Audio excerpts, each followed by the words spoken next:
2023 tentang pemberhentian anggota Polri junto pasal 8 huruf C angka 1 Perpol nomor 7 tahun 2022 tentang Kode Etik Profesi dan Komisi Kode Etik Polri yang berbunyi, anggota Kepolisian Negara Republik Indonesia dapat diberhentikan tidak dengan hormat dari Dinas Kepolisian Negara Republik Indonesia karena melanggar sumpah janji anggota Kepolisian Negara Republik Indonesia, sumpah janji jabatan dan atau Kode Etik Profesi Kepolisian Negara Republik Indonesia. Junto, setiap pejabat Polri dalam etika kepribadian wajib menaati dan menghormati norma hukum.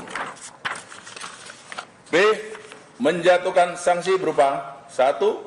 Sanksi bersifat etika, yaitu perilaku pelanggar dinyatakan sebagai perbuatan tercela. 2. Sanksi administratif, yaitu penempatan pada tempat khusus selama 6 hari telah dijalani pelanggar terhitung sejak tanggal 29 Agustus tahun 2025 sampai dengan 3 September tahun 2025 di ruang Patsus Biro Propos di Propam Polri. B. Pemberhentian tidak dengan hormat atau PTDH sebagai anggota Polri. Demikian putusan sidang Komisi Kode Etik ini dibuat sebagai terdasarnya, selanjutnya ditandatangani oleh para anggota komisi pada hari tanggal tersebut di atas. Anggota komisi selaku Ketua Sidang Komisi Kode Etik Polri, Heri Setiawan SIK MH, Kombes Pol.